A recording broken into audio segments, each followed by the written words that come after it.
A very good afternoon to one and all present here. My name is Akshita, and today I will be presenting on how our developing countries leveraging blockchains and find multiple examples and from different countries and explain these applications. So let's talk about some features of blockchains, the very general features of blockchain. The first one is decentralized technology. What exactly is decentralized technology? Now, the network is decentralized, meaning it doesn't have any governing authority or a single person to look after the framework. So instead, a group of nodes maintain the network, making it decentralized. And as the system doesn't require any governing authority, we can directly access it from the web and store our assets there. Now, with the help of blockchain, you will have a direct control over them using your private key. So you see, the decentralized structure is giving the common people their power and rights back on their assets. Moving on, next is enhanced security. What exactly is enhanced security? Added with decentralization, cryptography lays another layer of protection for users. And cryptography is a rather complex mathematical algorithm that acts as a firewall for attacks.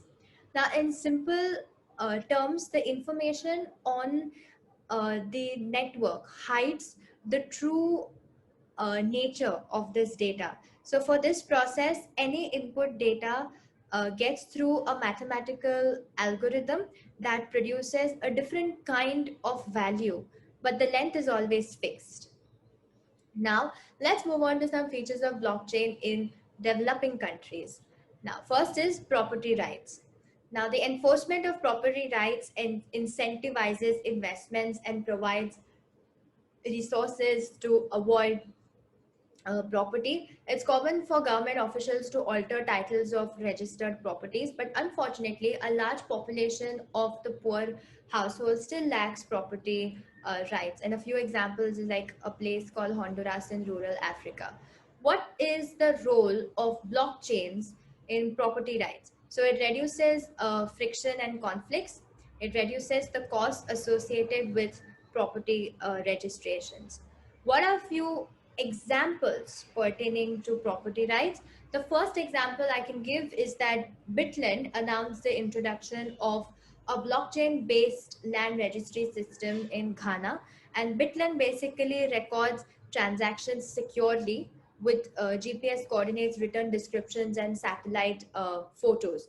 And it's expected to guarantee property rights and reduce corrupt practices. Moving on, the second feature is cannot be corrupted. Otherwise, control corruption. Now, how do we control corruption using blockchain? Now, if possible, we can, the businesses start to integrate blockchain technology to maintain their internal networking system. So no one would be able to hack into it or alter it or even steal information. And also, if you use like fake export invoices to like disguise cross-border capital flows, it has been pervasive. Also, use of fake receipts to secure multiple loans, that has also proved. And also the use of same property as a collateral or security to another bank, that has also been able to control the corruption. Now, moving on to the role of blockchains here is that it reduces transaction costs, it reduces or eliminates integrity violations, and it creates a trusted trading system for smart properties so that the credit is made more easily available. A few examples, in China, the Shenzhen National Taxation Bureau teamed up with the local internet titan Tencent to fight against tax evasion using blockchain. Last but not least, we have helping the disadvantaged groups.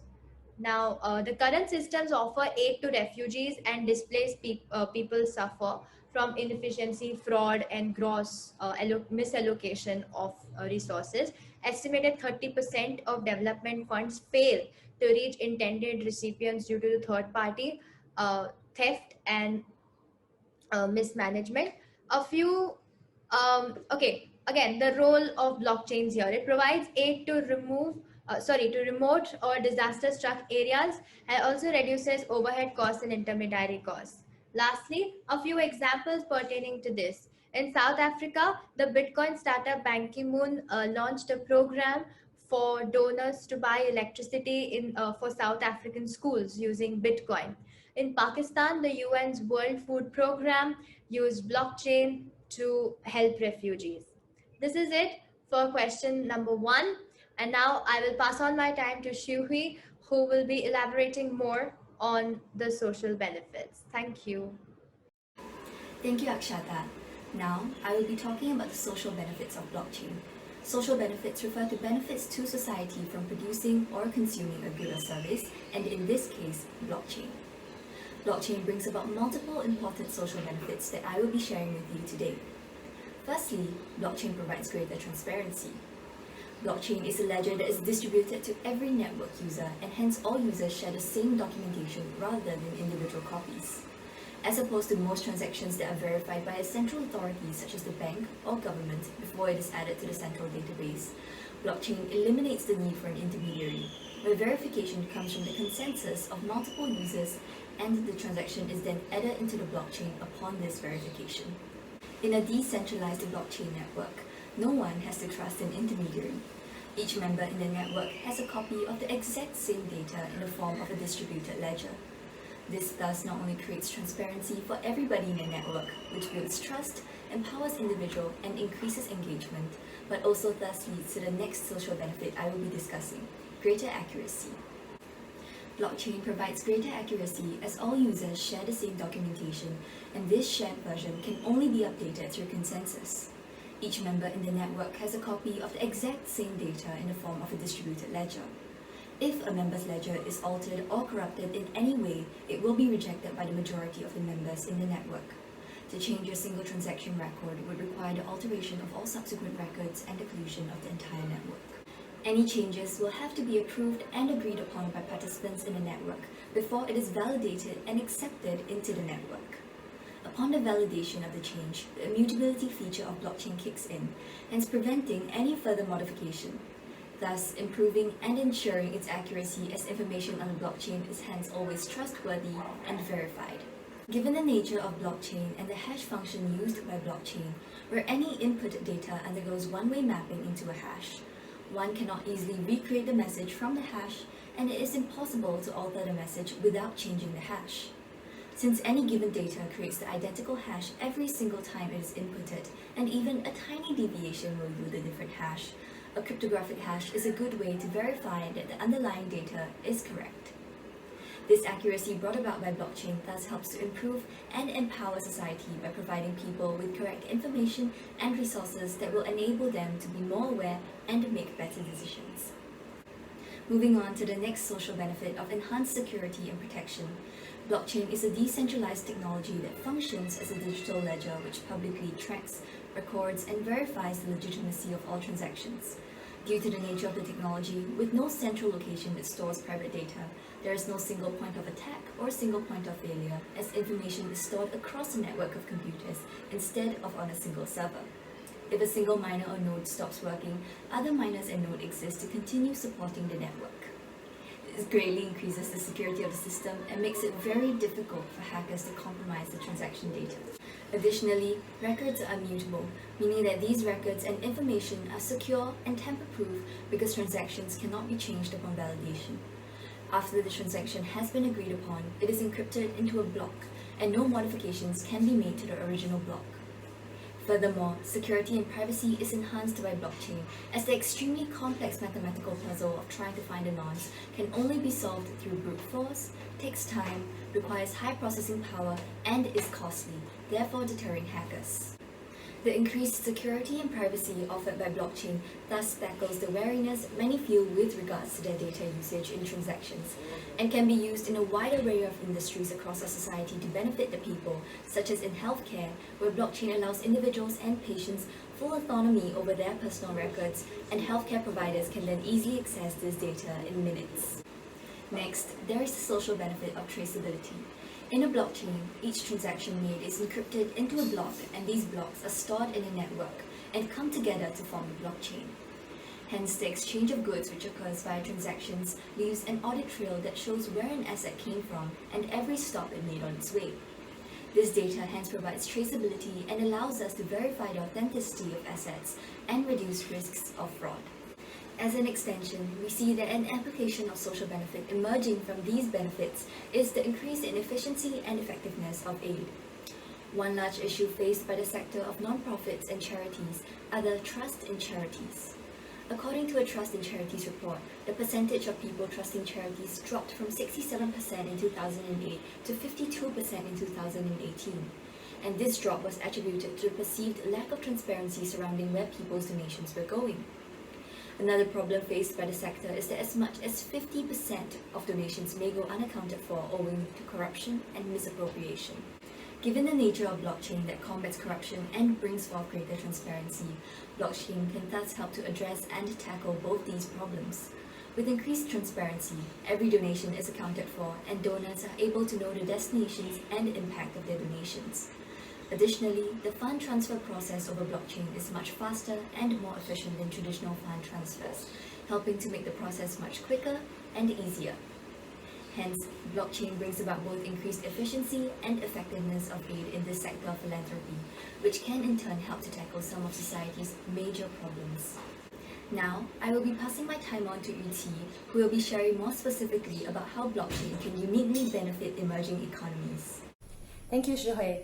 I'm Yu Qi, and I'll be presenting on the second part of the question.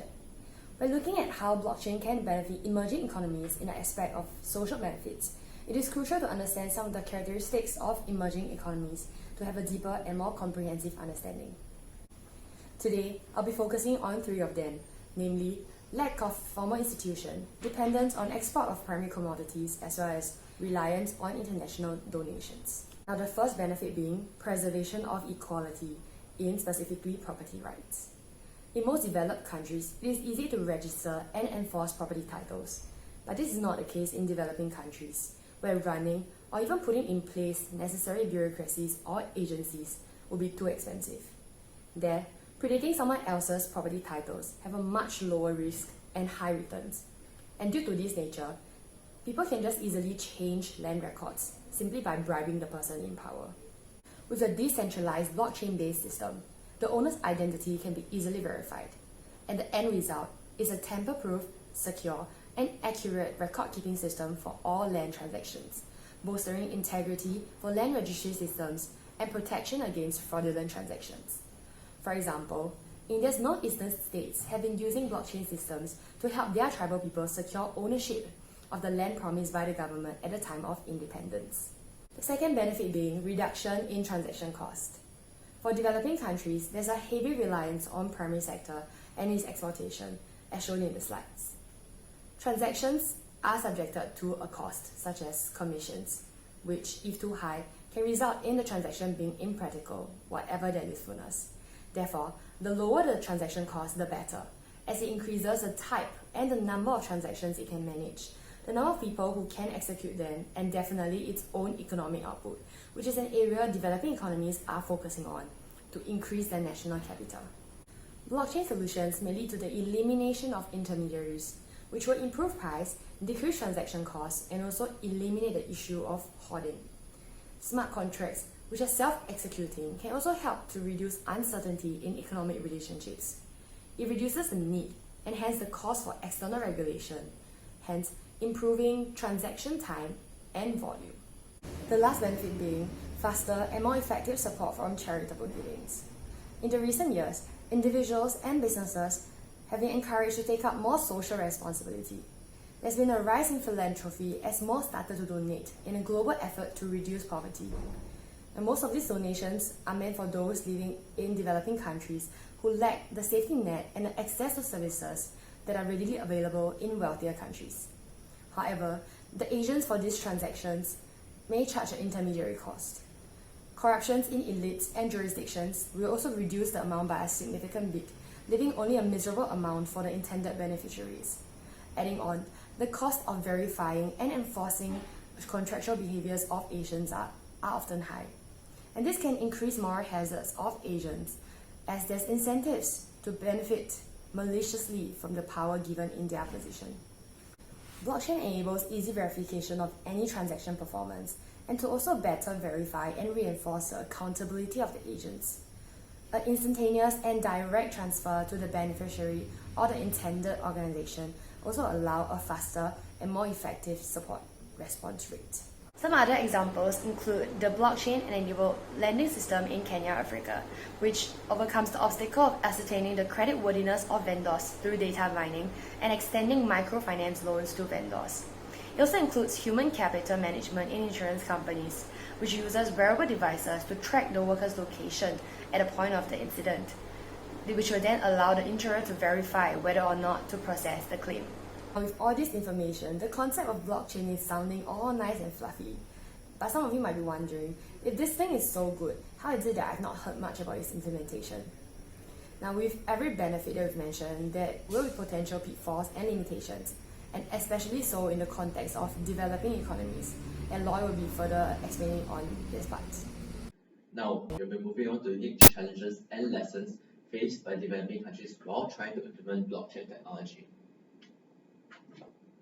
One characteristic of developing countries is that they have many financially excluded regions. If you can look, there is 1.7 billion adults who lack a bank account in the world. And you can see that most of these people who lack a bank account live in developing countries like Mexico, Nigeria, or Pakistan.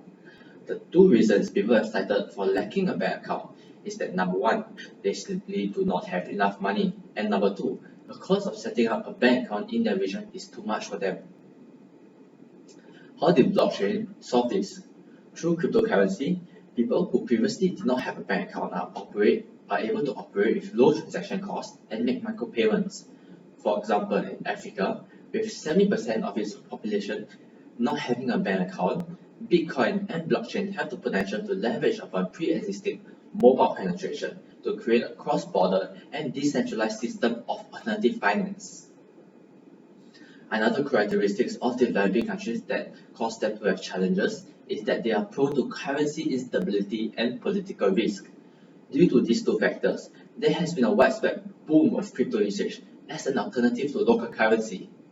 For example, there has been a number of growing blockchain African-run startups, including Kenya's BitPesa, which has been adopted as an alternative to a local currency.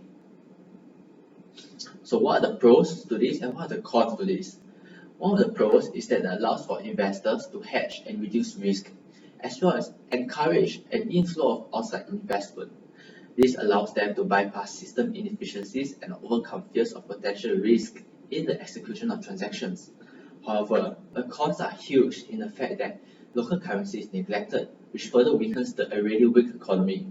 Number two, crypto transactions are largely unregulated, and this leads to a risk of fraud.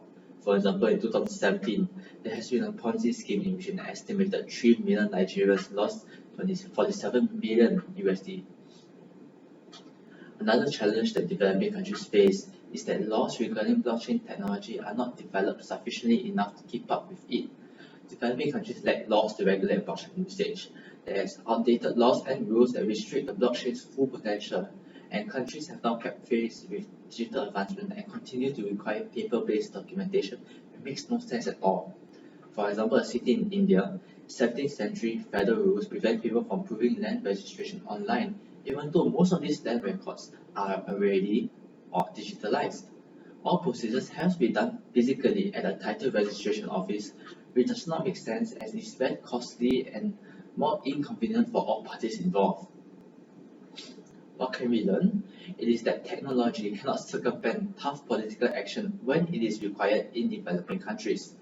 Countries have to bridge the gap between innovation and regulation, and when they are creating laws, they have to clear the path for innovation while at the same time preventing bad actors from causing harm. Another challenge is the adoption of blockchain technology. The two key factors in this are the quality of user interface as well as the quality of user experience, as people in emerging markets tend to be less tech-savvy. For example, if you look on the right, you can see that the application there on the phone is quite complex. However, most of us are able to navigate it with ease.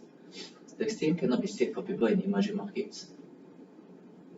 The lesson to learn from this is that we have to adopt a simpler user interface, for example, a text-based user interface, and which makes the usage of blockchain technology even more easy and accessible for all parties involved. Thank you. Thank you, Lloyd. Now we'll be moving on to what can advanced countries learn from the applications of blockchain in developing countries and vice versa. What are the differences between advanced and developing countries?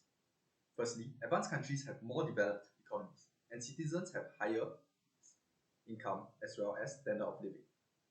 Secondly, they have better systems in place in the form of governance, banking, industry, and laws. Lastly, they have greater access to technology. All of these factors contribute to different problems solved by blockchain in advanced countries. How do advanced countries leverage blockchain? In 2020, Singapore invested $12 million into strengthening its blockchain ecosystem. In the same year, China launched its blockchain service platform to increase ease of creating blockchain applications. One way blockchain is leveraged is in its digital transactions. This allows for disintermediation and the removal of the middleman, in turn reducing prices of transactions. An example of this is in the real estate industry. Blockchain technology directly connects the buyer to the seller, removing the need for real estate agents. This results in lower prices and more secure transactions. Examples of these companies are New York's RealBlocks, Property Club, as well as Singapore's Everspace. Moving on to cryptocurrencies. Crypto is legalized in most advanced countries. Crypto has been largely treated like a financial asset to be traded, however not a currency to buy goods. However, there are still some shops which accept crypto payments. Singapore has a kopitiam at Funan Mall which accepts crypto payments. They call themselves Kopitech. In London, Tesla also accepts bitcoins as payments. Crypto has some challenges. It removes the need for trusted intermediaries like banks, making it hard for governments to regulate. Cryptocurrencies can also operate under anonymity whereby users only need a private key to access their crypto account. These factors result in crypto being abused for financial crimes like money laundering as well as illegal purchases. Hence, many governments that legalize cryptocurrencies have imposed regulations regarding its trading. Singapore regulates cryptocurrency by not considering it as a legal tender, as well as enacting a Payment Services Act. Moving on to COVID-19, MOH and GovTech developed a set of digital standards called Health Certs to issue COVID-19 test results. Test results can be viewed through an individual's SingPass accounts. Health Certs are also expected to be implemented for vaccination records. So what lessons can advanced countries learn from developing countries? Firstly, although advanced countries have established systems, they should still incorporate blockchain into their systems with laws to regulate. Reasons being that the technology is immutable and trustworthy. Similarly, although the user interfaces are already established, they should further improve it to reduce barriers to entry for citizens like old people who are less tech savvy. As to developing countries, what can they learn from advanced countries? As Loy mentioned earlier, they should do more research on blockchain technology to implement laws to properly regulate and not totally restrict the technology. Secondly, they have a lack of proper systems.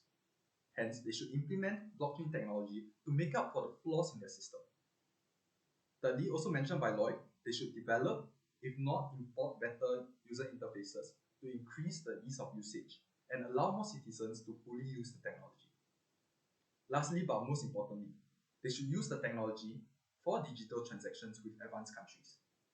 This results in lower costs, greater ease, better connection with advanced countries, allowing developing countries to earn more revenue through globalization. I've come to the end of my team's presentation. Thank you.